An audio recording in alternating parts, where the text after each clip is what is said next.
ఈరోజు టాపిక్ ఏంటంటే ఈ సిగ్గులేని మీడియా ఛానల్ ఎంత దరిద్రంగా ఉంటుందని నాకైతే తెలీదు. నేను కూడా అందరిలాగా సిగ్గులు సరం లేదా అది ఇది అని మాట్లాడుతుంటే నేను తిట్టేదాన్ని. కొన్ని యూట్యూబ్ ఛానల్స్ వీడియోలు చేసుకోవాలి కానీ వ్యూస్ కోసము పాప దొరికింది, పాప నీళ్ళల్లో ఉంది అంటే నేనే ఓపెన్ చేస్తాను ఆ ఛానల్ని. పాప నీళ్ళల్లో ఉంది, పాప శవం కనపడింది అని చెప్పి మాట్లాడుతున్నారు. అసలు ఏమన్నా బుద్ధి ఉందా అండి? మీ ఇంట్లో కనుక ఆడపిల్ల తప్పిపోతే మీరు కూడా ఇలాగే మాట్లాడతారా? మీ ఇంట్లో ఆడపిల్ల కనపడిపోతే ఇలాగే నీటిలో దొరికింది, పిల్ల బతికింది, పిల్ల చచ్చిపోయింది అని మాట్లాడతారా?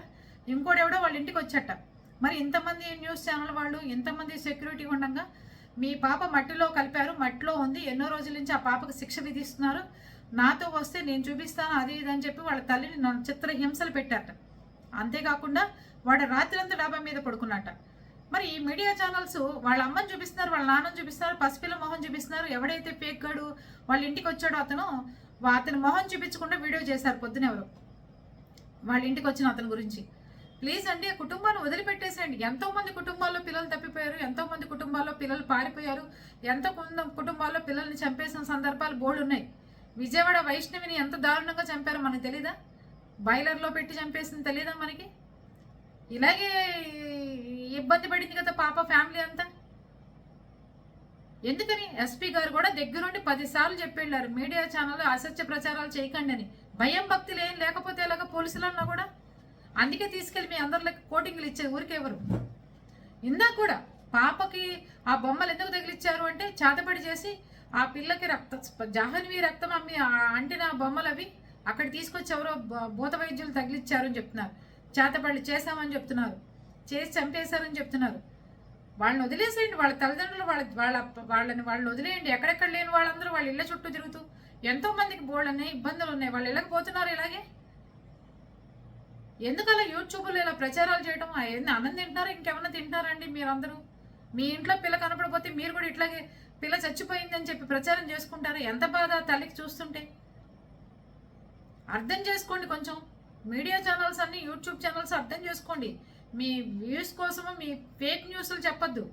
ఏదున్నా ధైర్యంగా ఉన్నది ఉన్నట్టు మాట్లాడాలి. మన మీద కేసులు పెట్టని, ఏదన్నా పెట్టని, లీగల్ నోటీస్ రాని, ఏదన్నా రాని, ఉన్నది ఉన్నట్టు చెప్పండి. లేనిది ఉన్నదని చెప్తే పోలీసులు తీసుకెళ్ళి లాఠీ చార్జీ చేస్తారు మిమ్మల్ని. అది పరిస్థితి. చచ్చిపోయింది, నీళ్ళల్లో పడిపోయింది, కొట్టుకుపోయింది. ఇదే అండి పసిపిల్ల దొరక్క చచ్చిపోతుంటే. ఇంతేకాకుండా 400 మంది పోలీసులు నిద్ర లేక, తిండి లేక, కుటుంబం లేక అల్లాడిపోతూ అక్కడ పడి తిరుగుతున్నారు. ఫారెస్ట్ సిబ్బందులు కానీ ఏదన్నా కొంచెం అన్నా ఉందా మీకు? ఏమన్నా ఉందా?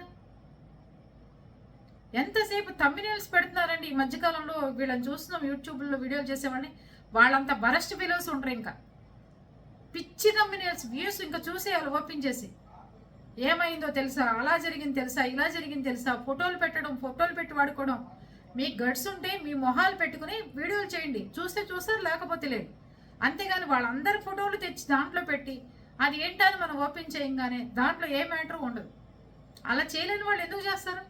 మీ ఫోటో పెట్టుకుని కిందకు రాసుకుని పెట్టండి మీరు. అంతేగాని మీరు పిచ్చి పిచ్చి వీడియోలు చేయమాకండి. ఇలాగా పసిపిల్ల దొరకాలని ప్రయత్నం చేయండి, దొరకాలని ప్రార్థన చేయండి. అంతేగాని ఇలా చనిపోయింది, అలా చనిపోయింది, అక్కడ దొరికింది, ఎక్కడ దొరికింది ఫేక్ న్యూస్ మాత్రం చేయమాకండి దయచేసి.